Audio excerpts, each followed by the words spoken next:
Sometimes, death is the only way to hear the truth about the people you love most. Sometimes, you have to die to finally see who they really were all along. Let me tell you about Aaliyah Ashford, a woman who had to lose everything to discover she never really had it in the first place. A woman who died on an operating table and came back to life with a fire in her chest that would burn down every lie her family had built around her. Besties, before we continue, let me ask you a question. Have you subscribed to our channel? If not, please do so to help this channel build a strong community and tell us where you are watching from in the comment section. Stay with me, because by the end of this story, you'll understand why the coldest betrayals happen in hospital rooms where people think you can't hear them anymore. You'll understand why sometimes the dead know more about the living than the living know about themselves. And you might just realize that the people praying for your recovery are the same ones secretly hoping you never wake up. This is a story about twins no one expected, a fortune no one knew existed, and justice that arrived 29 days too late to save a woman's heart, but just in time to save her children's future. Aaliyah Ashford was 28 years old when she went into labor on a Tuesday morning in September 2024. She'd been married to Minjun Ashford for 3 years, living in their modest 2-bedroom house in Riverside, Connecticut, working as a paralegal at a small law firm, while Minjun managed his family's struggling real estate business. She was 7 months pregnant, glowing with that particular joy that comes from creating life, completely unaware that the baby she carried would become the reason everyone she trusted would reveal their true nature. It started with contractions that felt wrong, too early, too intense.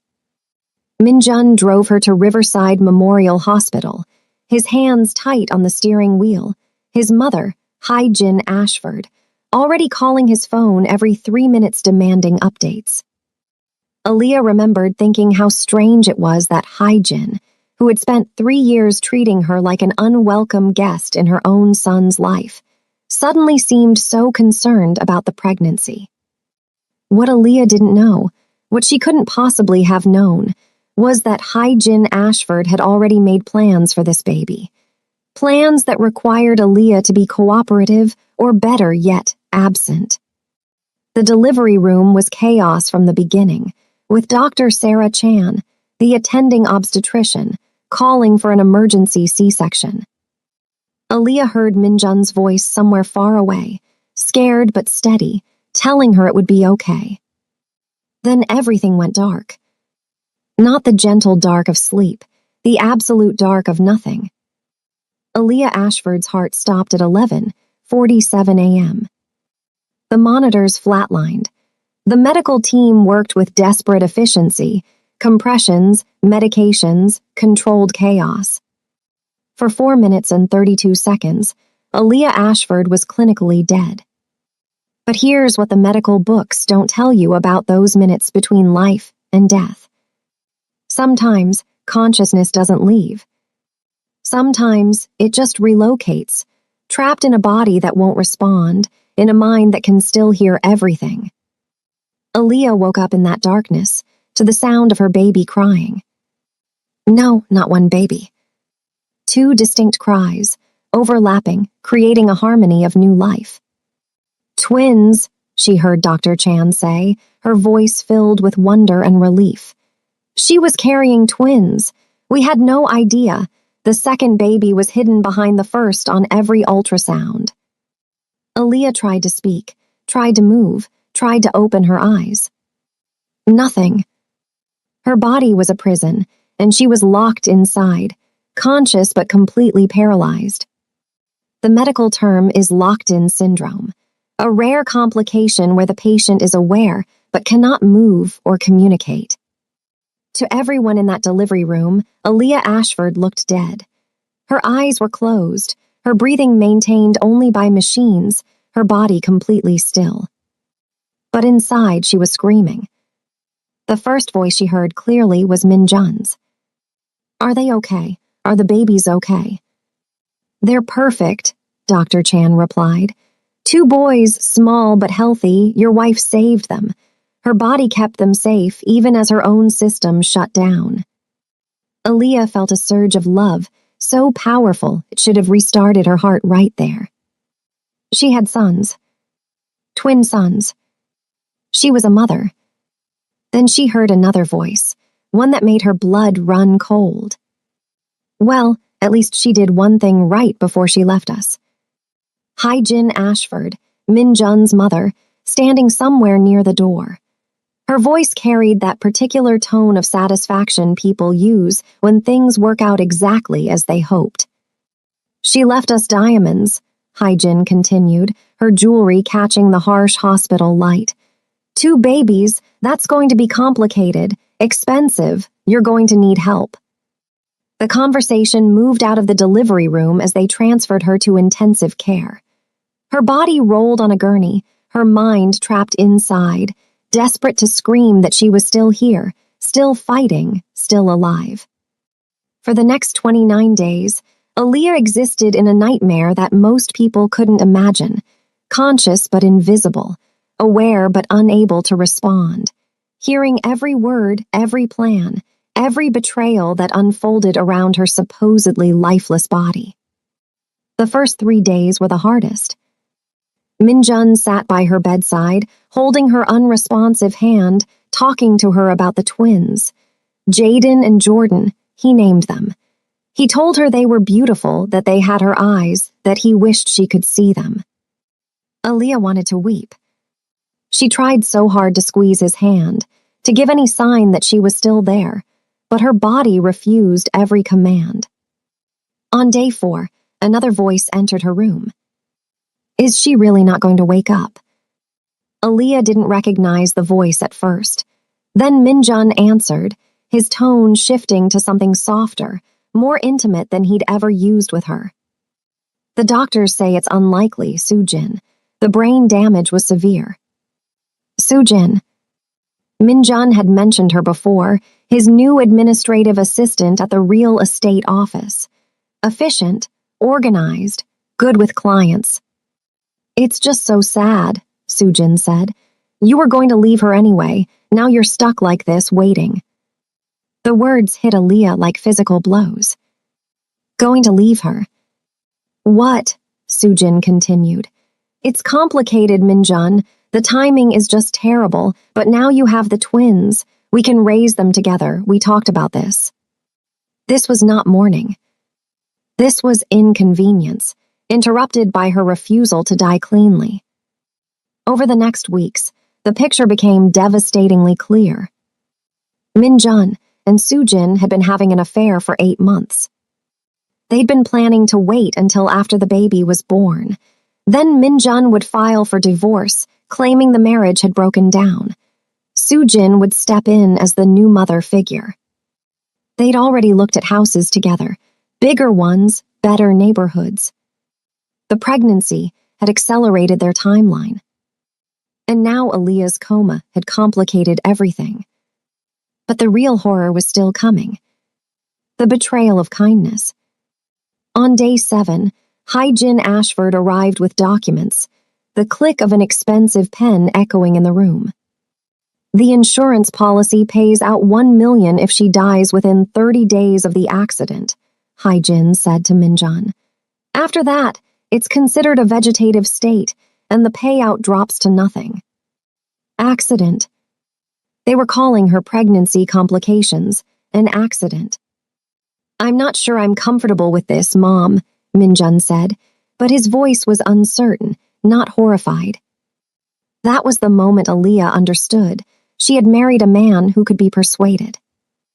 Your business is drowning in debt, Jin said. You have 2 newborns who need everything, and you have a woman who, according to 3 doctors, will never wake up. The merciful thing, Jin continued, is to let her go. Let her go. Aaliyah screamed silently. I'm here, I'm right here. And the twins, Jin added. Honestly, 2 is going to be difficult, expensive. If you wanted to consider putting one up for adoption, there are private agencies that pay very well for healthy white newborns. The room spun. Aaliyah's consciousness tilted, horror too massive to process. They were discussing selling one of her children like a used car. "Mom, I can't." "You can't afford not to," Haijin interrupted. "Think practically, Minjun, keep one twin. Let a wealthy family take the other. The child gets a better life. You get the financial freedom to raise one properly." "Which one?" Minjun asked. "Whichever one the agency thinks will place easier," Haijin said dismissively. "It's not like they have personalities yet." They had names. Jaden and Jordan. They were 7 days old. And their grandmother was casually discussing which one to sell. Over the following days, Aaliyah listened. She listened as Haijin made phone calls to private adoption attorneys. She listened as Minjun and Sujin discussed their future, planning a life that had no room for both twins. She listened as nurses debated whether to discontinue life support, whether it was cruel to keep her alive when there was no hope. But there was hope. Aaliyah herself was fighting, her consciousness pushing against the paralysis, trying desperately to find a way back to her body, back to her babies. On day 14, a lawyer arrived. Aaliyah heard the expensive shoes on linoleum, the careful professional voice explaining estate documents to Minjun. "Your wife had no will," the lawyer said, "which means under Connecticut law, everything goes to you as the surviving spouse, and then to the children." "There's nothing," Minjun replied bitterly. "She worked as a paralegal. We have about $12,000 in savings." "Actually," the lawyer continued, and something in his voice changed, "that's what I came to discuss. Your wife recently inherited a considerable estate from a distant relative, a great-aunt in Maine who passed away 6 months ago. The estate executor has been trying to reach Mrs. Ashford for weeks." "How considerable?" Haijin asked sharply. The lawyer cleared his throat. "The estate is valued at approximately $42 million. Property, investments, a trust fund, all left to Aaliyah Marie Ashford née Bennett as the last surviving descendant of the Bennett shipping family." If Aaliyah could have gasped, she would have. She'd known her mother came from old New England money, but they'd been estranged. Aaliyah had assumed she'd been cut off entirely when her mother married a struggling musician against the family's wishes. Apparently, one great-aunt had kept track, had remembered, had left everything to the granddaughter she'd never met. $42 million, Haijin repeated slowly. The silence stretched. Then a sound, pure delighted greed. "Well," Haijin said, "that changes things significantly, doesn't it?" "If she dies," the lawyer explained, "the money goes to the twins. But as their father, Minjun, you would control the trust until they reach 21. "And if she wakes up?" Minjun asked. "If she wakes up, it's entirely hers. You'd have no legal claim unless she chooses to share it. Connecticut is not a community property state, and inheritances are considered separate property." Aaliyah felt the shift instantly. They no longer wanted her dead quickly. They wanted control. "How long did you say we have before the insurance policy expires?" Haijin asked. 23 days, Minjun answered quietly. "And the doctor said she'll never wake up," Haijin continued. "Even if she did, she'd have severe brain damage. She wouldn't be able to manage that kind of money. She'd need a conservatorship." The lawyer's voice turned cold. "I'm not sure what you're suggesting, Mrs. Ashford, but I should remind you that any attempt to influence medical care for financial gain would be illegal." "Of course not," Haijin said smoothly. "I'm simply trying to understand the situation. My daughter-in-law is dying. We need to make difficult decisions." But Aaliyah heard the calculations. The plans forming. For the next 15 days, Aaliyah fought harder than she ever had in her life. She focused every ounce of will on moving, on responding, on finding any pathway back to her body. Physical therapists moved her limbs, testing for responses. She tried to tense against them, nothing. Neurologists shined lights in her eyes, checked reflexes, ran endless tests. She tried to blink, to focus, to scream. Still nothing. But something was changing. The paralysis was loosening, not gone but shifting. Somewhere deep in her nervous system, connections were reforming, messages from her brain finally starting to reach her muscles again. Like a phone line reconnecting, one wire at a time. On day 26, something else happened. A woman arrived at the hospital. Older, elegant, with a face Aaliyah recognized instantly from old family photos her mother had kept. "I'm Evelyn Bennett," the woman said, pulling a chair close to Aaliyah's bed. "Your grandmother's younger sister, your great-aunt." Aaliyah realized, the great-aunt. "I know you can't hear me," Evelyn continued gently, "but I wanted to come anyway. Your mother was my favorite niece. When she died, I lost track of you. That was my mistake, and I'm sorry." She paused. "But I made sure you were provided for. The money is yours. It always was meant to be yours." Evelyn took Aaliyah's unresponsive hand. "Your mother-in-law called me yesterday," Evelyn said. "She wanted to discuss your care options. She said you'd want your sons to be well provided for, that we should work together." "She assured me you'd never wake up," Evelyn added quietly. That seemed to make her quite happy. Evelyn was silent for a moment. Then she squeezed Aaliyah's hand. "But here's what that woman doesn't know. I spent 40 years as a prosecuting attorney in Maine. I know predators when I see them, and I know how to protect family." She leaned closer. "I've already called my lawyers. Every penny of that inheritance is locked in an irrevocable trust. You are the sole beneficiary. If you die, it goes directly to your children, held in trust that neither your husband nor his mother can touch until the boys turn 25. No access before then. Every expenditure audited."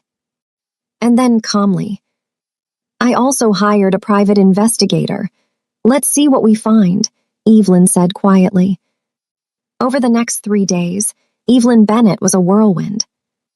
She hired round-the-clock private nurses to document every visitor, every conversation. She requested copies of all of Aaliyah's medical records. She attended every doctor's meeting, asking pointed questions, challenging assumptions, and making it clear that Aaliyah Ashford was not alone. She waited. On day 29, at 2:47 in the afternoon, Aaliyah's finger moved. Just one finger. The smallest twitch. But the nurse saw it immediately. "Dr. Chan," she called, "we have movement." Within minutes, the room filled with medical staff. "Aaliyah, if you can hear me, try to squeeze my hand," Dr. Chan said. Aaliyah focused, every atom of her being on that hand. Squeeze. Squeeze. Squeeze. Her fingers contracted, weakly but unmistakably. The room erupted in controlled excitement. More tests. More commands. Blink your eyes. Move your toe. Squeeze again. Each response took monumental effort. But Aaliyah gave them. She was coming back. After 29 days of silence and imprisonment, she was finally coming back. By evening, she could open her eyes. The light was blinding, painful, but it was the most beautiful thing she'd ever seen. Faces swam into focus. Dr. Chan, smiling. Nurses, amazed. Evelyn, tears streaming down her elegant face. And in the doorway, looking like he'd seen a ghost, Minjun Ashford. Behind him, Hyjin's face was ashen, her mouth opening and closing soundlessly. Aaliyah's lips moved. Her voice came out barely a whisper, rough from weeks of disuse. "My babies," she managed. "Where are my babies?" "They're in the nursery," Dr. Chan said gently. And I believe it's time we discuss some things. Thank God, Minjun said. We thought we'd lost you. Aaliyah's voice was stronger now, each word deliberate. I heard everything. The color drained from Minjun's face. Every conversation, Aaliyah continued. Every plan, every betrayal, I heard all of it. Haijin stepped forward. You're confused. You've been unconscious. You don't. I was in a locked-in coma, Aaliyah interrupted, her voice gaining strength. I was conscious but paralyzed. It's documented in my medical records. Dr. Chan, Aaliyah said, tell them. Dr. Chan nodded slowly. It's incredibly rare, but yes, Aaliyah was likely conscious for most of her coma. Her brain never stopped functioning. Haijin's face went from pale to gray. I heard you planning to sell one of my children, Aaliyah said, her voice shaking now with rage. I heard you celebrating my death. I heard you discussing how to control my inheritance. That's not, we would never, Minjun stammered. $42 million, Aaliyah said. That's what my great-aunt left me. Money you'll never touch. Money you were so eager to steal. Evelyn stepped beside Aaliyah's bed, her presence commanding. I've already secured the inheritance in a trust that neither of you can access, Evelyn said. I've also hired investigators who discovered some interesting things about unpaid taxes. Should we discuss those, Haijin? Haijin's mouth opened and closed like a fish drowning in air. And you, Minjun, Evelyn continued. I believe your girlfriend, Sujin, would be interested to know that you've been promising her a future funded by your wife's death. The private investigator has recordings. Minjun stumbled backward. Please, he whispered. Aaliyah, I can explain. Get out, Aaliyah said. Then louder. Get out. Both of you. But the babies, Haijin started. Only mine, Aaliyah said. You'll never see them again, you'll never touch them, you'll never speak their names. Security was called. Minjun and Haijin were escorted from the hospital. That night, Aaliyah held her sons for the first time. Jaden and Jordan. Tiny, perfect. Dark hair, dark eyes, looking up at her like she was their entire world. Which she was. Because she'd come back from death itself to protect them. The legal battle that followed was brutal. Minjun tried to claim paternal rights. Haijin tried to claim grandparental visitation. Both claims were destroyed. By the recorded conversations the private nurses had documented, by the adoption agency consultations, by evidence of Minjun's lies to Sujin, and by financial records that painted a very clear picture of intent. By Christmas, Aaliyah had full custody. Minjun was granted supervised visitation rights, a privilege he rarely used. Haijin Ashford was legally barred from contact with the twins until they turned 18. The inheritance from Evelyn Bennett's sister was more than money. It was freedom. Aaliyah left Connecticut. She moved to Portland, Maine, near Evelyn, who became the grandmother her sons deserved. She went back to school. She finished her law degree. She specialized in family law because she understood something most lawyers don't. That betrayal happens in hospital rooms where people think you can't hear them. That sometimes you have to die to finally see the truth about the people you trusted most. Jaden and Jordan grew up knowing their story, not to scare them, but to teach them. To teach them that their mother had fought her way back from death to protect them. That was the kind of love they could trust. That was the kind of strength they inherited. And sometimes, on quiet nights, Aaliyah would tell them about the 29 days. She'd tell them about the moment her finger moved. About the look on their grandmother's face when she realized the woman she tried to erase had heard every word. What happened to Dad? Jordan asked once when he was 10. Aaliyah considered her answer carefully. He made choices, she said. Bad ones. He chose money over love, convenience over integrity. Those choices have consequences. Do you hate him? Jaden asked. Aaliyah smiled. No, she said. I pity him, because he had everything that mattered, and he traded it for things that never last. The truth is this. The betrayal Minjun and Haijin showed Aaliyah in those 29 days revealed exactly who they were. And Aaliyah showed them what real strength looks like when you refuse to stay dead. Sometimes, the greatest revenge isn't punishment. It's building a beautiful life with the people who tried to erase you, thriving in the space where they expected you to disappear. Aaliyah Ashford did exactly that. And every single day of her beautiful, free, protected life was the sweetest justice she could imagine. If you enjoyed this story, besties, don't forget to like, subscribe, and share.